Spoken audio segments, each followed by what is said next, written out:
बोले पंच परमेष्टि भगवान की, बोले देवादिदेव एक विराट श्री आदिनाथ भगवान की। चलिए सब लोग मौन हो जाए और मंगलाचरण के लिए अपने दोनों हाथों को जोड़ दें।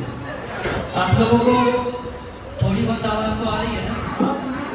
ईगो आ रही है।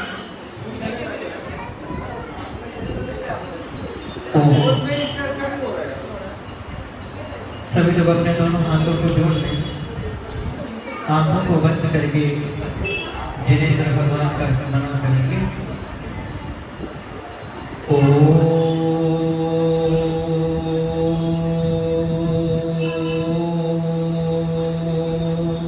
नमः सिद्धेभ्यः।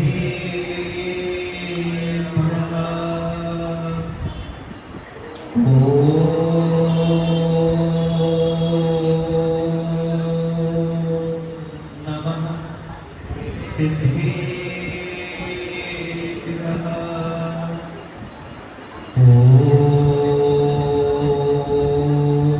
नमः सिद्धेभ्यः।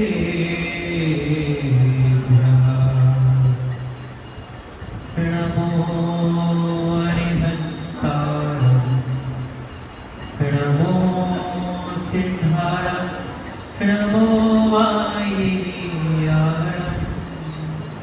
नमो वज्रायारं, नमो लोये सर्वसाहोरं, मोक्षमार्गस्य नेतारं, भेत्तारं करमहोरतां, ज्ञातारं विश्वतत्त्वानां, वन्दे तद्गुणलब्धये, वन्दे तद्गुणलब्धये, वन्दे तद्गुणलब्धये। आशीष नाथ गुरु का जब से मिला है, संतोष का कमल जीवन में खिला है। मेरे नाम ही मिल रही मुझको सुबह तो, मैं बार बार करता गुरु को नमोस्तु, मैं बार बार करता गुरु को नमोस्तु, हम बार बार करते गुरु को नमोस्तु। देवादिदेव एक विराट श्री मूलनायक आदिनाथ भगवान की, जगत कल्याणी परमोपकारी द्वादशामयी जनवाणी माता की, आचार्य विद्यासागर जी गुरुवर की, मुनिपुंगव सुधा सागर जी महाराज की, बोलिए 10 लक्षण महापर्व की, उत्तम मानव धर्म की।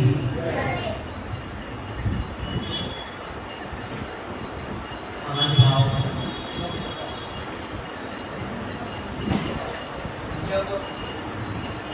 नदी पर्वत से निकल करके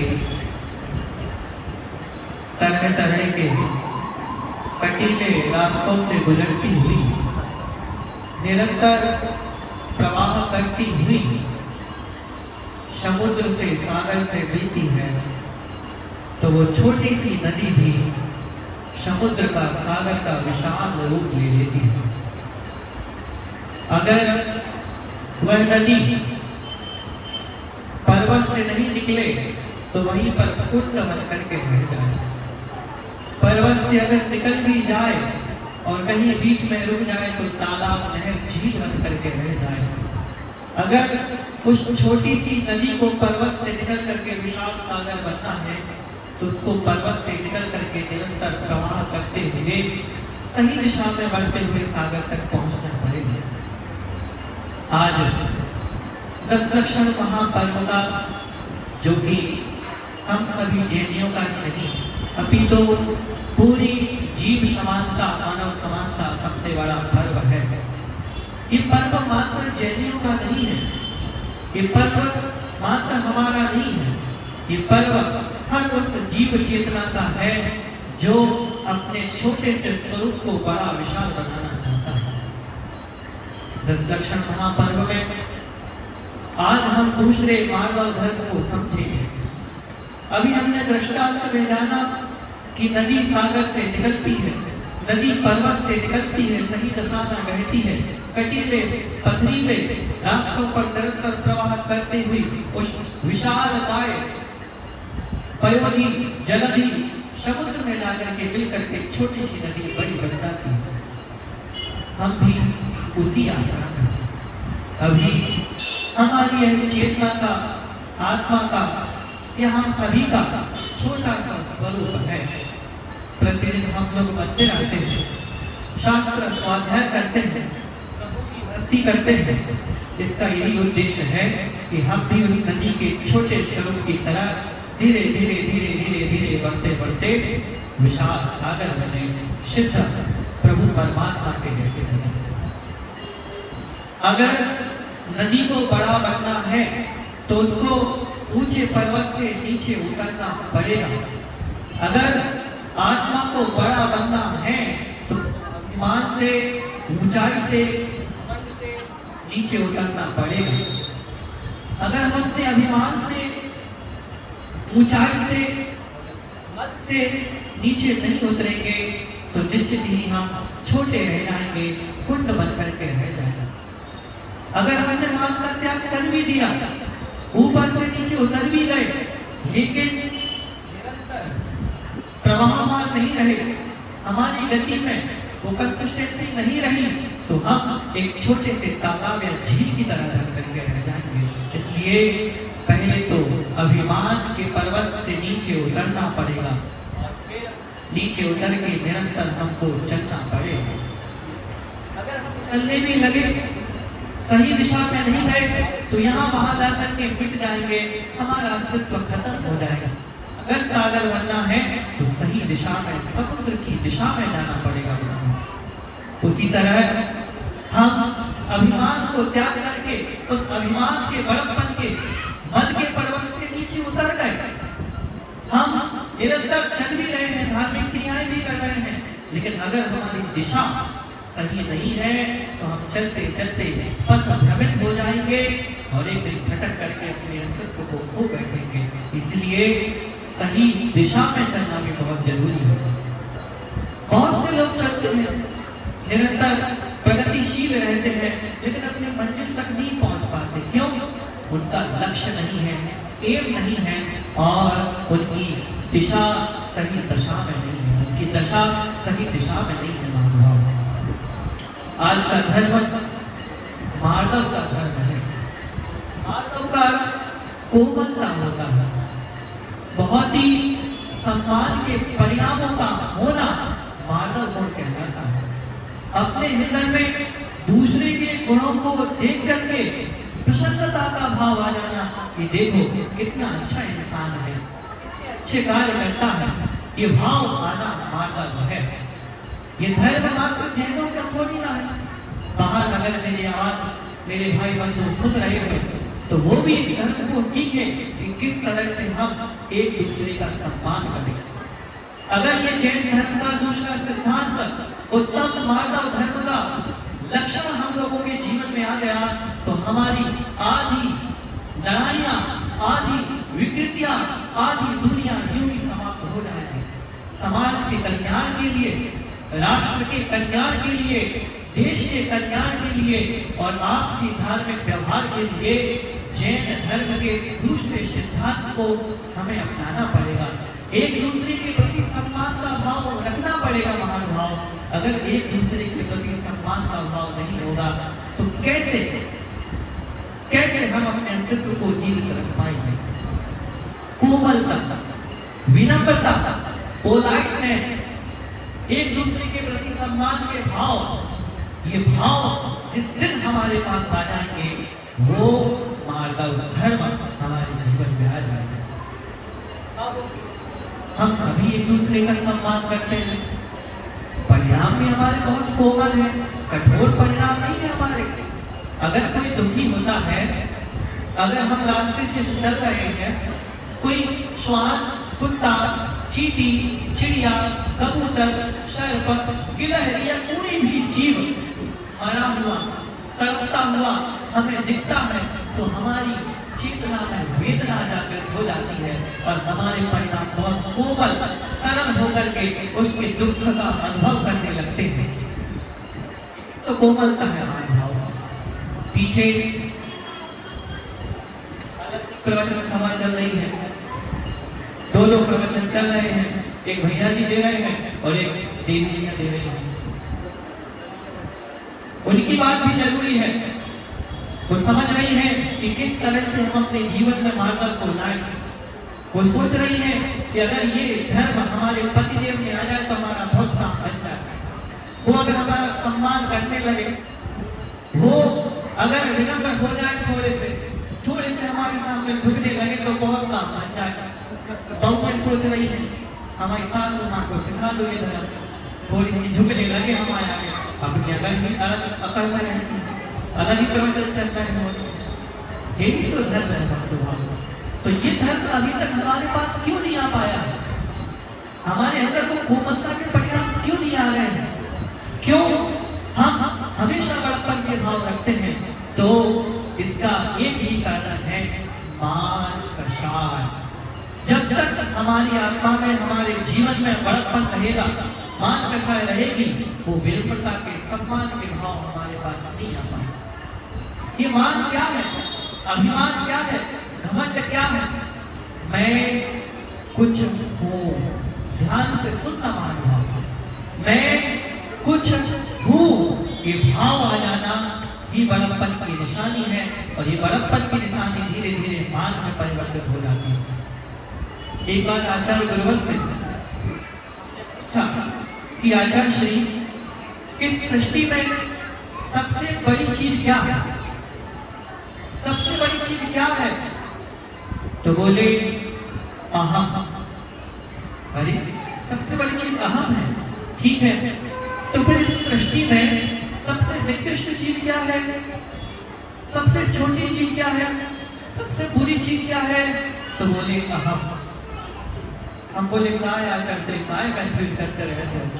एक तो आप शब्दों के साथ खेलते रहते हो, मैं भीतर गया, मैं भीतर गया, हमको वो चीज समझ में नहीं आती। आज हमने दूसरे दिन पूछा कि सबसे बड़ी चीज क्या है? तो बोले अहम। सबसे छोटी निकृष्ट चीज क्या है? तो बोले अहम। भाषा उसको समझ में नहीं आती, थोड़ा क्लियर करो। आपके मन में भी आ रहा होगा आचार्य श्री क्या बोलते रहते? अहम सबसे बड़ा है और अहम छोटा है।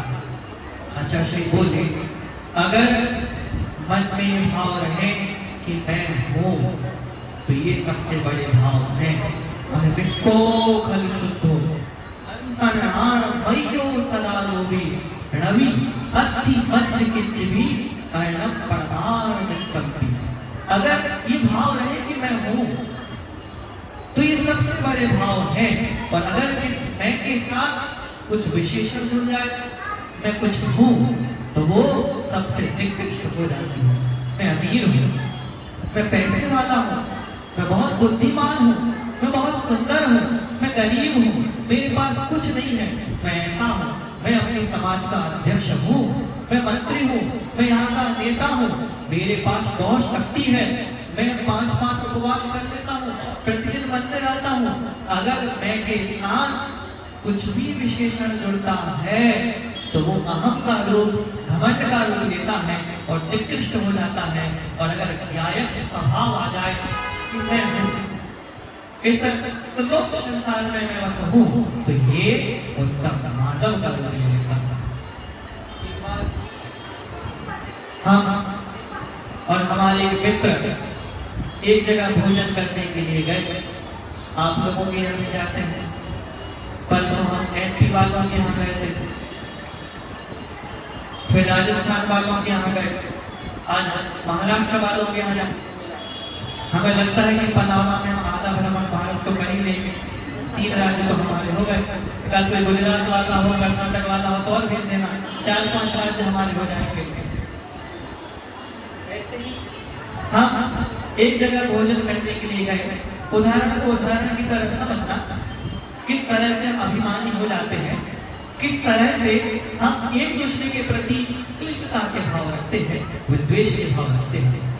तो सबसे पहले वहाँ के सज्जन आए, बोले आपकी तारीफ, मैं खानदानी से शास्त्री हूँ, ऐसा हो, इतने शिविर किए हैं, ऐसा किया है, ऐसे प्रवचन देता हूँ, गाना बजाना आता है, आदि आदि बहुत सारी चीजें।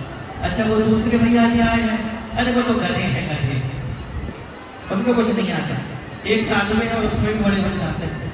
उनके पास गए वो सज्जन, मैंने ये चीज दूसरों के प्रति इसलिए नहीं बताई क्योंकि क्यों किसी की निंदा करें, ये उदाहरण खुद में ही ले लो। दूसरे सज्जन के पास गए, उनसे पूछा भैया आप, अरे हम छोटे युवा विद्वान हैं, छोटी सी उम्र में हमने बहुत जगह धर्म प्रभावना की है, कुछ आ गया है, हम आचार्य श्री से पढ़े हुए हैं, ऐसा है वैसा है।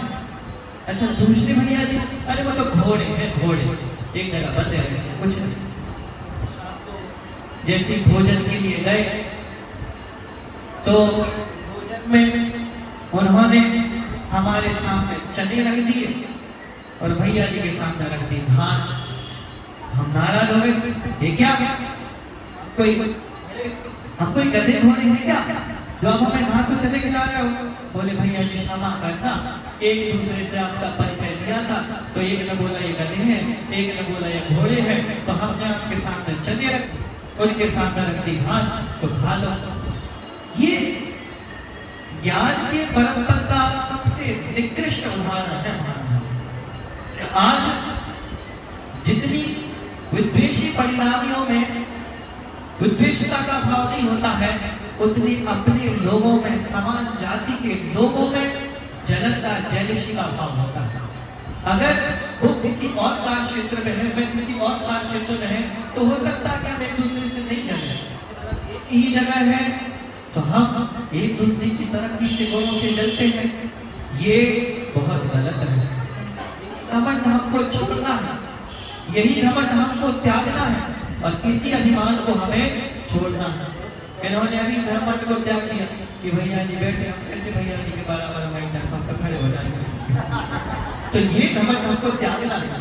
थोड़ी बहुत हंसी भी जरूरी है। आचार्य श्री कहते थे, अगर श्रोता प्रवचन सुनते सुनते, जिनवाणी उन तत्वों को सुनते सुनते, आत्मा की बातों को सुनते सुनते बोर होने लगे, मुंह लगे, बार बार वंदना करने लगे, ऐसे ऐसे, तो हंसा दिया करो ताकि उनका ध्यान वापस तत्व पर आ जाए। तो मैं कह रहा था महानुभाव, मैं हूँ ये मानव और मैं कुछ हूँ, मैं ऐसा हूँ, मैं सुखी दुखी, मैं रंग राव, मेरे धन ग्रह को धन प्रभाव, मैं सबल दीन मूर्ख कबीर आदि आदि की भावनाएं हम लोग छेड़ाना में पढ़ते हैं।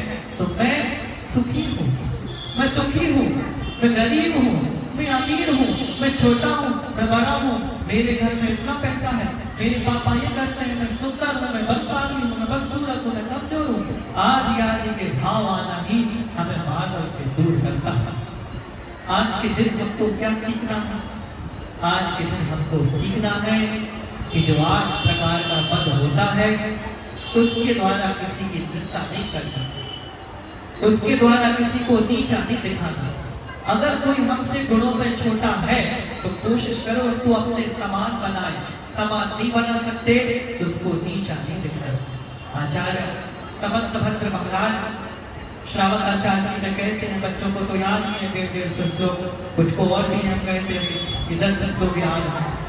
लोगों को पढ़वाए तो पढ़ते ही हमारे देखते, छोटे छोटे बच्चों को 150 श्लोक याद है, हमें भी नहीं। कहते हैं 25वां कौन सा है? ज्ञानम पूजा कुलम जाति वलम रिद्धि तपो वपो अष्टावासृत्य मानत्वम स्मया माहुर गतस्मया। देखो साथ साथ बोलना था बच्चे, पूजा, कुल, जाति, बल, वृद्धि, तप और शरीर आदि का सहारा लेकर के हम घमंड करते हैं, और घमंड करते करते एक दूसरे को तुष्ट करते हैं, इंसल्ट करते हैं, निंदा करते हैं और अपने मानव धर्म को खो देते हैं। आप लोग सुन तो रहे हैं ना? हाँ, पीछे इसको सुन रहे हो। एक बार हमने बोल दिया, आप तो सुन रहे हैं, तो ध्यान से। ज्ञान, मैं ज्ञानी हूँ, मैं बहुत पढ़ा लिखा हूँ, मेरे इतने मेहनत लगी है, मेरे इतने नंबर आते हैं, प्रश्न मंच प्रतियोगिता में मैंने सभी प्रश्नों के उत्तर सही दिए हैं। तुमने क्या किया? अरे तुम्हें मुख्यमंत्री नहीं आता, तुम्हें यही नहीं आता, तुम फेल हो गए। आदि आदि बातें करना ज्ञान का अभिमान कहलाता। अगर आपको कभी भी ज्ञान का अभिमान होने लगे, लगने लगे कि मैं बहुत ज्ञानी बन गया हूँ, लगने लगे कि मेरे जीवन में बहुत ज्ञान आ गया है और उस ज्ञान के कारण से आप किसी को अज्ञानी बताते हो, तो जिनेश्वर भगवान के पास चले जाना और देखना कि ये केवल ज्ञानी इस संसार की तीनों लोगों की, तीनों कालों की एक एक वस्तु को जानते हैं, फिर भी घमंड नहीं करते हैं, मौन आंखें नीची करके बैठे हैं। और हम थोड़े से पढ़ लिख जाते हैं और अपने माता पिता का कौन पढ़ कहने लगते हैं। एक दिन मुझे बहुत दुख हुआ, एक कोई ऑफिस में कोई कार्यक्रम आदि था, उसमें सभी अपने माता पिता को ला रहे थे। एक सज्जन अपने माता पिता को नहीं लाया। मैंने पूछा क्यों? क्या पूछा मैं? क्यों नहीं लाया? तो उसने बोला मेरे माता पिता अनपढ़ हैं, समझते नहीं हैं, गांव में देहात के हैं, इतनी बड़ी जगह पर आएंगे तो कैसे रहेंगे और मेरी तो इज्जत खराब हो जाएगी, इसलिए मैं अपने मम्मी पापा को नहीं लाया। हम 4 किताबें पढ़ जाते हैं, 4 अक्षरों का ज्ञान हो जाता है, अच्छी बड़ी कंपनी में नौकरी करने लग जाते हैं और 4 पैसे कमाने लग जाते हैं, तो हमें अपने माँ बाप ही अनपढ़ लगने लगते हैं। होता है, कई बार होता है, इतनी अनपढ़ लगने लगते हैं कि 4 लोगों से मिलाने में हमें शर्म आती है। अगर हमारा दोस्त, हमारा भाई, हमारी पत्नी कब पढ़ी लिखी है, संस्कारी है, गृहिणी है, तो हम मिलाते नहीं, ये भाव आ जाते हैं। महानुभाव, एक चीज हमेशा याद रखना, मेरे आज के उद्बोधन से कुछ याद रखो चाहे नहीं रखो, एक बात हमेशा याद रखना, व्यक्ति अनपढ़ तो हो सकता है, उसको छोटा का बड़ा हो सकता नहीं है, लिखना पढ़ना नहीं है। व्यक्ति, आपके माता पिता, गरीब लोग, कम पढ़े लिखे लोग अनपढ़ तो हो सकते हैं, अज्ञानी नहीं। हर अनपढ़ व्यक्ति को अज्ञानी समझना तुम्हारी भूल है। तुम अपने आप को पढ़ लिखे बोलते हो, जाओ रसोई घर में, एक दिन खाना बनाओ, पता चल जाएगा कितनी चुटकी नमक डाला जाता है, कितना पानी डाला जाता है। ये ज्ञान भी तो उनके पास है, भली वो पढ़ नहीं पाती है, भली वो लिख नहीं पाती है, अंग्रेजी नहीं बोल पाती है। आपके मॉडर्न एज में, इस आधुनिक युग में आपके साथ मिल नहीं पाती है, तो वो अनपढ़ हो गए। कोई अनपढ़ तो हो सकता है, अज्ञानी नहीं हो सकता। सबके पास कुछ न कुछ ज्ञान होता है। एक उदाहरण देता हूँ, सुनोगे क्या? और तो बोलो, सुनोगे? सुन रहे हो? हाँ, पीछे नहीं सुनिए भाभी, फिर बात करेंगे। एक बार एक पुल का निर्माण हो रहा था। पुल ब्रिज को कहते हैं, एक स्थान से दूसरे स्थान पर जाने के लिए जो आकाश में सहारा दिया जाता है उसको पुल बोलते हैं, ब्रिज बोलते हैं, सेतु भी बोलते हैं बहुत से लोग। तो पुल का निर्माण हो गया, पुल का निर्माण हो गया और उसमें पुल में तार डालना भूल गए। पुल का रास्ता थोड़ा ऐसा था, तो तार डालना भूल गए। अब बहुत सारे इंजीनियर लोग आए, यहाँ भी इंजीनियर बैठे हैं बहुत सारे हैं, उसी लाइन से है सब तो इंजीनियरों को इंजीनियर करेंगे, किसान तो हमें लग रहा कल से थोड़ा दिक्कत ना हो जाए। बहुत सारे इंजीनियर लोग लगे थे, कैसे इस तार को उस स्थान तक पहुंचा जाए। बहुत से लोग फेल हो जाते थे, डालते थे किसी आधुनिक, पुरानी बात है, आधुनिक मशीन के माध्यम से बीच में कहीं ना कहीं फंस जाता है। 2 दिन हो गए, 3 दिन हो गए, पुल चालू नहीं हो रहा, काम लगा हुआ है। वहां से अचानक एक बूढ़ा दादा आया, समझना, उदाहरण केवल उदाहरण की तरफ सीखो। बूढ़ा दादा आया, उसने पूछा कि भाई क्या हुआ, तो इतने लोग क्यों बैठे हो साहब? तो बोले इस पुल के इस पाइप में से अभी तार डालना है, लेकिन वहां तक पहुंच नहीं रहा है, क्या किया जाए? तो बोले इतना आसान अरे अनपढ़ अज्ञानी, तेरे को आसान लग रहा है? अब इतने पढ़े लिखे इंजीनियर 6 दिन से यहाँ पर मेहनत कर रहे हैं, परिश्रम कर रहे हैं, बुद्धि का प्रयोग कर रहे हैं और काज नहीं डाल पाए। तुम बोल रहे हो कि 1 सेकंड का काम है, छोटा सा काम है। अरे बोले हम कर देंगे, निकल यहाँ से। पागल है, कब तक शराब पी कर गया है, उसकी इज्जत करके निंदा कर दी। इन्होंने बहुत परिश्रम किया लेकिन सफल नहीं हुई। उसको बुलाया कि भाई तू करके देख, बता कैसे डालेगा। वो एक चूहा पकड़ के लाया, चूहे की पूंछ में रस्सी बांध दी, थोड़ी सी धागा, और रस्सी बांध के उस पाइप में छोड़ दिया।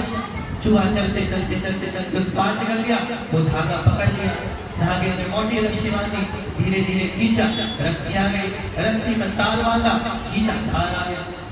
तो कभी कभी किसी अनपढ़ को अज्ञानी समझना हमारी भूल होती है।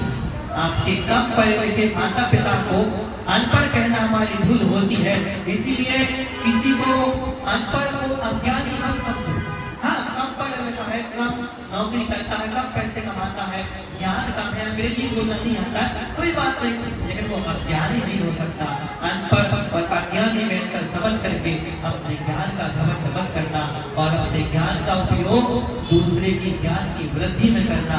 ये ज्ञान के प्रति मानवता होगी और ध्यान के घमंड से बचेंगे। दूसरा मन होता है पूजा का। किसका? पूजा का। किसी का नाम पूजा तो नहीं, ये दिक्कत हो जाए। पूजा मतलब प्रतिष्ठा, सम्मान।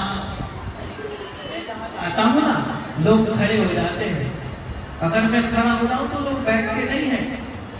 मैं जहां भी जाता हूँ लोग मंच माला माइक आदि के साफा पहना करके मेरा सम्मान करते हैं। बहुत से लोग मुझे पूछते हैं, बहुत से लोग मेरा सम्मान करते हैं, आदि आदि बातें हम करते हैं। मैं समाज का अध्यक्ष हूँ, मंत्री हूँ, मैं यहाँ का ज्ञानी हूँ, सम्मान का मन आ जाता है। 4 लोग पूछने लगे, इज्जत करने लगे, अभिमान आ जाता है। नई नई शादी होती है, ससुराल में पहले जमाई आते हैं तो थोड़ी खातिरदारी ज्यादा होती है, खूब ज्यादा होती है, उसमें भूल जाते हैं अरे हम तो यहाँ के राजा हैं। बिल्कुल जाके सोफे पे बैठेंगे, ऐसा करो वैसा करो, साले साहब ये लाओ, साली साहिबा ये लाओ, सासू माँ ये, उसमें भूल जाते हैं। तो अभिमान अगर प्रतिष्ठा का रहेगा, पूजा का रहेगा तो ही निरर्थक है। कितने लोग पूछते हैं, मैंने कहा ना कि अगर ज्ञान का अभिमान हो तो मंदिर चले जाना, और अगर प्रतिष्ठा पूजा का भी अभिमान हो तो मंदिर चले जाना और जगेंद्र भगवान को देखना कि तीनों लोगों के देवी देवता नर दानव मनुष्य सब उनकी पूजा करते हैं, फिर भी वो आके झुकाए बैठे रहते हैं, उनको अभिमान नहीं आता है। और हमें 100 200 500 1000 10,000 20,000 लोग, अरे 1.5 लाख लोग थोड़ा सा मानने लगते हैं, सेलिब्रिटी बन जाते हैं, थोड़ा सा जानने लगते हैं। आजकल क्या वो सोशल मीडिया पे फॉलोवर ज्यादा आ जाते हैं, रील पे व्यू ज्यादा आ जाते हैं, तो घमंड करने लगते हैं। सेलिब्रिटी इन्फ्लुएंसर पता नहीं क्या क्या आज के बच्चों को शौक चढ़ गया है। उसका आप अपने आप को बड़ा मानिए, लेकिन अपने बड़पन में किसी की निंदा मत कीजिए। ये माता किसी की निंदा नहीं करना, किसी को छोटा नहीं समझना, किसी को कमजोर नहीं समझना। तुझे जानता कौन है, तुझे पूछता कौन है, तेरी कितनी पहुंच है, क्या कर लेगा, कितना पैसा है तेरे पास, घमंड हमें चकनाचूर। तीसरा मन होता है पितृपक्ष का, कुल का मन। मेरे पिताजी को जानते हो, कलेक्टर है, कलेक्टर। मेरे पिताजी के पास इतना पैसा है, मेरे दादाजी के पास इतनी जमीन है, मेरे चाचा जी ऐसे हैं। अर्थात अपने पिता के पक्ष का आसरा लेकर के अपने आप को बड़ा बताना, घमंड करना, ये पितृपक्ष कुल का मन कहलाता है। चौथा जाति का मन होता है, मातृपक्ष का। जब नई नई बहू में आती है ना, क्या बोलती है, आपके घर में आके तो कुछ नहीं थे, हम अपने मम्मी पापा के घर में रानी बन के रहते थे, रानी बन के, ये था वो था, आपके पास कुछ ही नहीं है। हमारे मामा को नहीं जानते आप, मामा ऐसे थे वैसे थे, हमारे नाना हमारे पापा हमारे ये हमारे वो, ये करते रहते करते हैं ना, नहीं करते। क्या नाम अभी बोल हम तो नहीं करते। हाँ, ये बहुत स्वाभाविक है, वो नहीं करती है क्या? नहीं, कभी नहीं। ये अच्छा।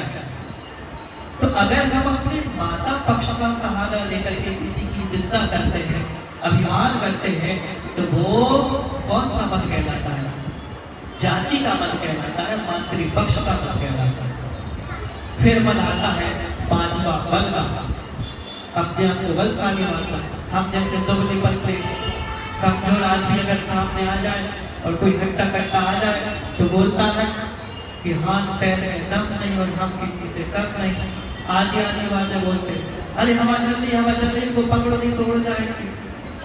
हाँ, बोलते मैं महावीर हूँ, कागज को तोड़ सकता हूँ, अगर गुस्सा आ जाए तो पापड़ को मरोड़ सकता हूँ। आधी बातें करते हैं ना, स्कूल में करते हैं। बंदा कमजोर दिखता है तो उसकी सर्च करते हैं, जो सूखी लकड़ी ऐसा लग रहा है डंडे पे कपड़े काट दिए, हमें सुनने को मिलता है, इसलिए बता रहे हैं। तो अगर अपने बल का, शक्ति का अभिमान करके हम किसी की निंदा करते हैं तो ये निंदा हमारे माता धर्म को खो देती है। इसी को तो त्यागना है, बल को ही तो त्यागना है। आज का धर्म यही तो सिखाता है मानव। फिर आता है रिद्धि। मुझे कहा आजकल, पहले रिद्धियां शक्ति होती थी, आजकल रिद्धियों को मैं एक आर्ट मानता हूँ। अगर आपके पास कोई गुण है, कला है, कोई स्किल है तो वो रिद्धि कहलाती है। मुझे गाना बहुत अच्छा आता है, पेंटिंग करना बहुत अच्छी आती है, घुड़सवारी आता है, नाचना आता है, उससे लेकर के दूसरों की इंसल्ट करते हैं। हमारे माता पिता लोगों से कहना है अपने बच्चों को कठपुतली मत बनाओ, इतना कंपटीशन मत करो कि बाजू वाले बच्चे को गाना आता है तो अपने बच्चे को जबरदस्ती गाना गाने भेजो। उसको डांस आता तो तुम भी डांस सीख ले, तो स्विमिंग आती तो तुम भी सीखो, तुम्हें क्यों नहीं आता? राइटिंग अच्छी है, तुम्हारी कितनी अच्छी राइटिंग देखो, ये करते रहो। और जिसकी अच्छी होती वो अभिमान करता है ना। अगर हमें पेंटिंग करना अच्छा आता है, किसी को नहीं आता तो क्या बोलते हैं, क्या बना दिया, क्या बना दिया। किसी की राइटिंग अच्छी नहीं है, क्या लिख रहे हो? स्किल्स का, अपनी योग्यताओं का, अपनी रिद्धि का घमंड करना, ये रिद्धि का मन कहलाता है। कभी भी नहीं। अगर प्रभु की कृपा से हमें कुछ मिला है तो हमें उसका प्रयोग दूसरों के कल्याण के लिए करना चाहिए, अपनी वृद्धि के लिए करना चाहिए, निंदा करने के लिए नहीं। बच्चों, आगे बड़े बन जाओगे तो अपने परम से किसी को छोटा दिखाओगे, किसी की इंसल्ट करो, माता पिता का अपमान करोगे क्या? नहीं, ऐसे ही बनता है। फिर आता है ज्ञान, पूजा, कुल जाति, बल, वृद्धि। तब बहुत हो गया। हमने 4 उपवास किए, 5 उपवास किए, 1 आसन किया, 2 आसन किया, रत्नत्रय का तेला किया। श्रीमती अपने पति को बोलती रहती, देखो हमने 3 उपवास किए, 2 टाइम खा रहे हो, फिर भी हमसे काम करवा रहे हो, एक दिन का काम नहीं कर सकते। यहाँ पर अगर मान लीजिए हमने 5 उपवास किए, मंदिर में सम्मान किया, हमारा नाम नहीं आया तो वहां पर बुला बुलाते, उपवास हमसे किया, हमारा सम्मान नहीं हुआ। नहीं, अपने तप का उपयोग आत्म कल्याण का निर्जला के लिए करना चाहिए, अभिमान के लिए नहीं कि तुम ये करते हो।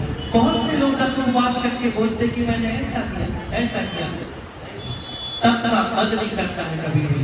और फिर अंत में आता है शरीर, शुद्धता। मैं कितना गोरा हूँ, काले हो, अच्छा हो, तो मोटू हो, छोटू हो, कालू हो, आदि बोलते हैं ना, स्कूल में बोलते हैं ना बेटा, कालू, छोटू, मोटू, पतलू। अगर कोई सुंदर शरीर वाला है, अच्छे शरीर वाला है और कोई बेरूप है तो उसकी चिंता की जाती है। अतिशय क्षेत्र की वंदना करने के लिए जाती है, इससे बचने के लिए। अतिशय क्षेत्र में ब्यूटी पार्लर को कहता हूँ, उसको इसलिए अतिशय क्षेत्र कहता हूँ, पता नहीं कौन अंदर जाता है, अंदर वो देवी क्या चमत्कार करती है, बाहर कोई और निकल करके आता है। तो रूप का मन, स्वरूप का मन, अपनी सुंदरता का मन और इससे बचने के लिए उस ब्याज सौंदर्य का, दिखाने के सौंदर्य का सहारा लेते हैं। अब ब्याज सौंदर्य के धनी बनो, क्या बोलते उसको, प्राकृतिक सौंदर्य के धनी बनो। अगर आप सुंदर हैं, गोरे हैं, अच्छा मुख है, अच्छी सुंदरता है और घमंड आने लगा तो फिर जाओ मंदिर में और देखो कि भगवान कैसे हैं।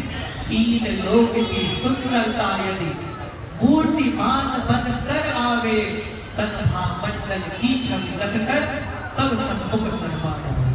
जिन जिनेंद्र भगवान कैसे हैं कि तुम जैसे 3 लोग की सुंदरता भी अगर एक मूर्ति में आ जाए ना तो प्रभु के आभा मंडल को देख करके तुरंत शर्मा जाए।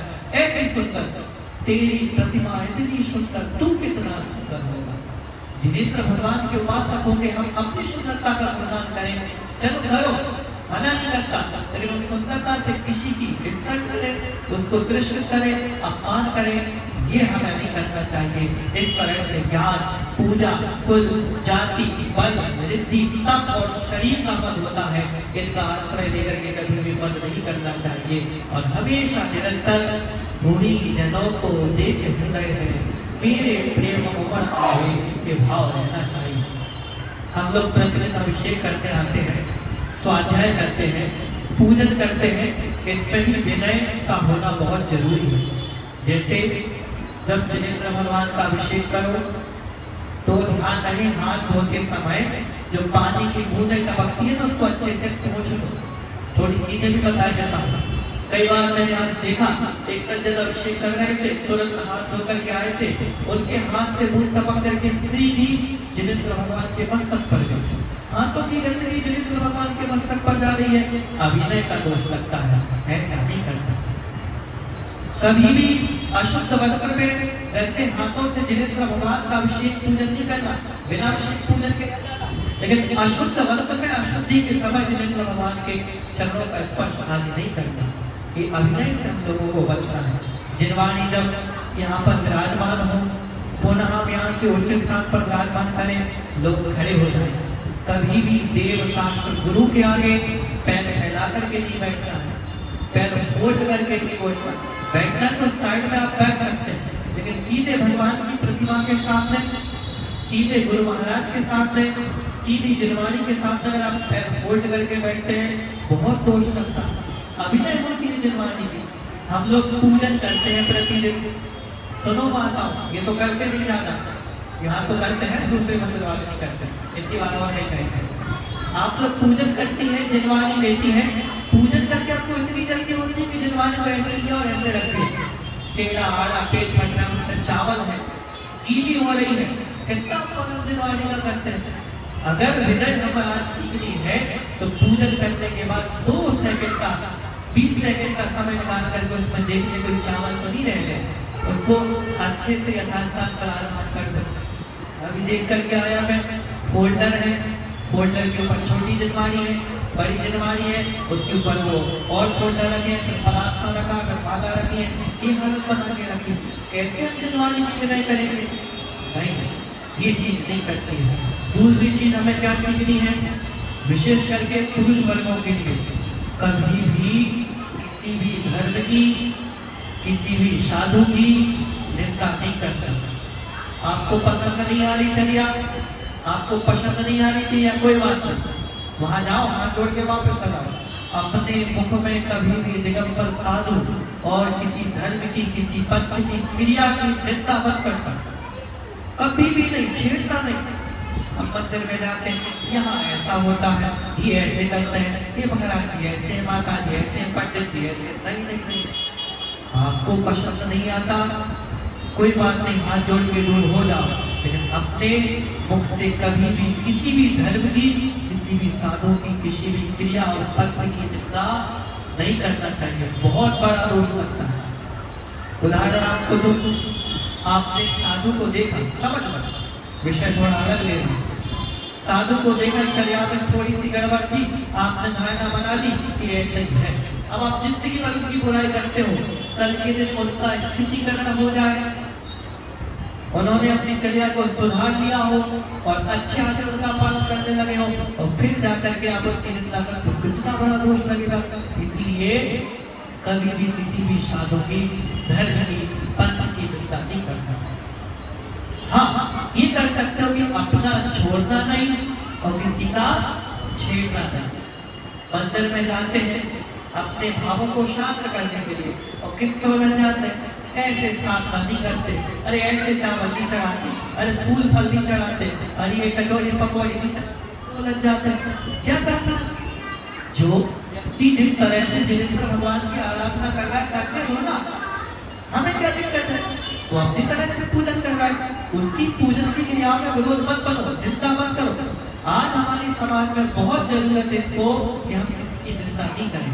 ये आपसे मैंने सीखा, आप लोगों से मैंने सीखा है कि एक दूसरे के धर्म का, पूजन की पद्धतियों का, पूजन की क्रियाओं का सम्मान कैसे करें, कैसे हम लोग अलग अलग पूजा पद्धति को भी करते हुए एक दूसरे का कैसे सम्मान करते हैं, ये भाव आना चाहिए। और इसी मंगलमय भावना के साथ बच्चों आपसे इतना कहना है, सुंदर हो ना, चुट्टू बुट्टू छोटे छोटे सुंदर हो ना, मम्मी को नहीं सुनता हो, एक नियम ले लेना, बड़े होकर के कभी भी बेटा शताक्षी, बड़े होकर के कभी भी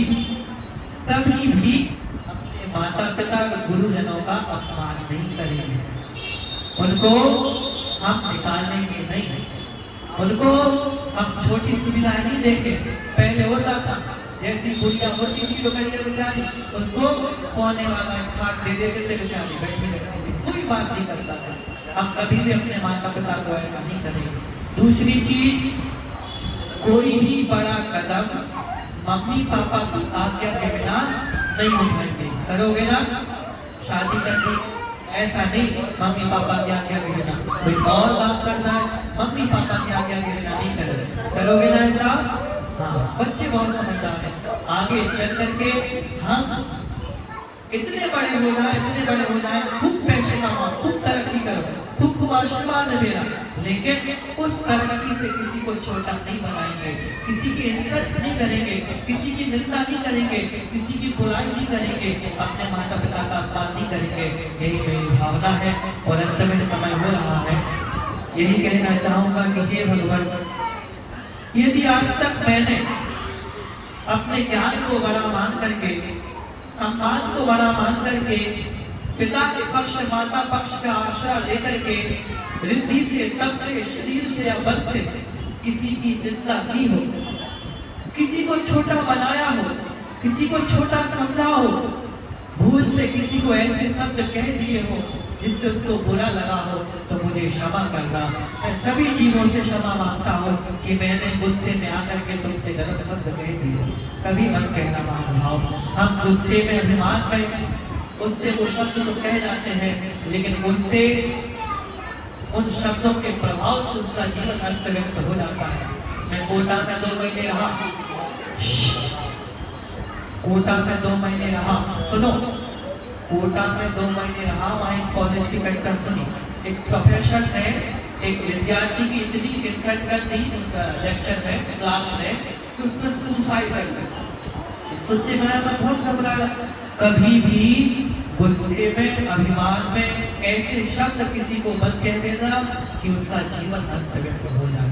पुरुषों से कहना है कि हम लोग गुस्से में 2-4 शब्द तो उनसे कह देते हैं, ये कर लिया, वो कर लिया, ऐसा नहीं किया, वैसा नहीं किया, दिन भर परेशान रहते हैं, दिन भर कैसे करें। आपसे भी कहना है, थोड़ी नाराज हो जाती हो, उल्टा सीधा कह देती हो बात मनवाने के लिए, वो ऑफिस में दिन भर परेशान रहते हैं, तो ऐसे शब्द एक दूसरे से मत कहना। अब दोनों का पक्ष ले रहे। और अभी हम महिलाओं की तारीफ कर दे तो ये चल रहे, दोनों का पक्ष लेना जरूरी है, अनेकांतवादी है, ऐसे शब्दों का प्रयोग नहीं करना जिससे एक दूसरे को बहुत बाधा पहुंचना होगा, घात है। वो कहते हैं ना कि छुरी चाकू और तलवार आपस में लड़ रहे थे, छुरी चाकू और तलवार आपस में लड़ रहे थे कि कौन कितना गहरा घाव करता है। छुरी चाकू और तलवार आपस में लड़ रहे थे कि कौन कितना गहरा घाव कर सकता है। और शब्द कोने में बैठ करके गुनगुना रहा था, यही पाना सबसे गहरा घाव तो शब्द करते हैं, ये हमारे वचन करते हैं। छुरी का घाव फिर भी 2-4 महीने में भर जाएगा, शब्द का घाव नहीं। तो आज के दिन यही सीखना है जन्माने की साक्षी में। याद करो, आंखें बंद करो, इत्मीनान से सोचो कि अगर मैंने किसी की निंदा तो नहीं करती, किसी को ऑफिस में डांट तो नहीं दिया, अपने छोटे जूनियर्स की जिंदा तो नहीं कर दी, अगर कर दी है तो उनसे क्षमा मांगूंगा और वो भी मुझे क्षमा करे, मेरा उनके प्रति कोई द्वेष भाव नहीं है।